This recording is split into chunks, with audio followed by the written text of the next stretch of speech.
क्योंकि ये कॉम्प्रोमाइज्ड है। सिर्फ आपको नहीं बेचा है, देश को बेचा है, इसीलिए मुझे वहां नहीं बोलने देना है। नरेंद्र मोदी जी डरे हुए हैं क्योंकि जिन लोगों ने उनकी इमेज बनाई है वो अब उस इमेज को फोड़ने लगे हैं। धन्यवाद। प्रेशर है सर पीएम पे, जो आप कह रहे हैं कि प्रेशर क्या है और क्या दबाव है पीएम के ऊपर जो आपको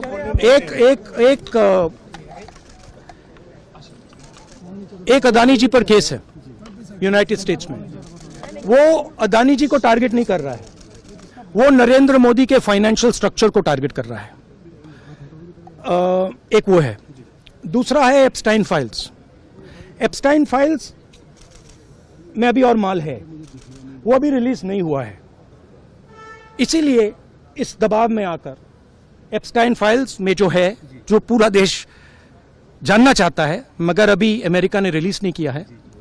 और दूसरा जो अदानी जी पर केस है, जो एक्चुअली मोदी जी पर केस है, क्योंकि वो बीजेपी का फाइनेंशियल स्ट्रक्चर है, मोदी जी का फाइनेंशियल स्ट्रक्चर है। तो ये दो प्रेशर पॉइंट्स हैं। और आप ये बात समझ लो, देश ये समझ ले कि प्रधानमंत्री कॉम्प्रोमाइज्ड है। ये बड़ी अच्छी बात कही आप। होती है, उनके होठों की खामोशी भी सनद होती है। कुछ न कहने से भी छिन जाता है एजाज़े सुखन, जुल्म सहने से भी जालिम की मदद होती है। सभापति महोदय, मैं राष्ट्रपति के अभिभाषण पे अपने बात रखने के लिए खड़ा हुआ हूं। उस दिन देश की संसद के गलियारों में सरकार की तारीफ करती हुई महामहिम की आवाज गूंज रही थी, तो उधर मेरे कानों में हसदेव के जंगलों में आदिवासियों को जिंदगी देने वाले पेड़ों पर चलती हुई कुल्हाड़ी की आवाज गूंज रही थी।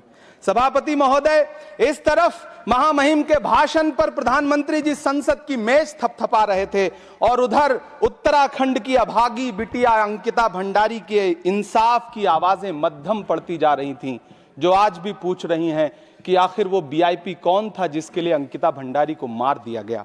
सभापति महोदय, इधर महामहिम सामाजिक न्याय की बात कर रही थीं और उधर उत्तराखंड के कोटद्वार में नफरती लोगों के खिलाफ एक बुजुर्ग को बचाने के लिए खड़ा हुआ दीपक, जो मोहब्बतों की रोशनी लेके खड़ा हुआ था, उसके खिलाफ कोटद्वार की पुलिस गंभीर धाराओं में एफआईआर दर्ज कर रही थी। और वो भी उस दिन हो रहा था जब उत्तराखंड के मुख्यमंत्री कोटद्वार में मौजूद थे। ये नया भारत है जहां दंगाइयों के खिलाफ एफआईआर नहीं होते, बल्कि अमन और मोहब्बत की बात करने वालों के खिलाफ एफआईआर दर्ज होता है। यह नया भारत है जहां असम का चीफ मिनिस्टर खुलेआम संवैधानिक प्रोटोकॉल तोड़कर कहता है कि मुसलमानों को इतना टॉर्चर करो कि वो राज्य छोड़ने पर मजबूर हो जाएं। वो कहता है कि अगर कोई मियां रिक्शा वाला 5 रुपए मांगो तो उसे 4 रुपए दो ताकि वो परेशान हो सके। ये नया भारत है जहां बरेली में खाली घर में नमाज पढ़ने पर पुलिस मुकदमा दर्ज करती है। ये नया भारत है जहां क्रिसमस की तैयारी करते हुए ईसाइयों पर सरकार मुकदमा दर्ज करती है।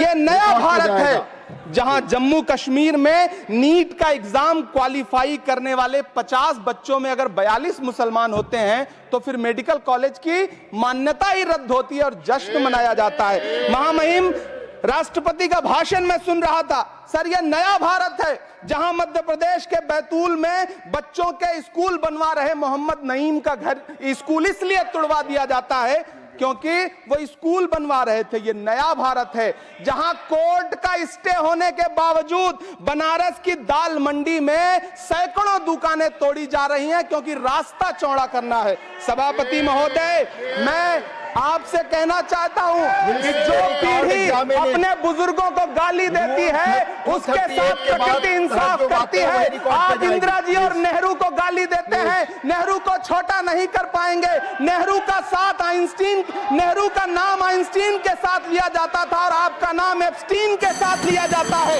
आपको ये बात समझनी पड़ेगी। सभापति महोदय, मुझे 1 मिनट बोलने दे, मुझे कंक्लूड करने दे। डॉक्टर सुमेर सिंह सोलंकी।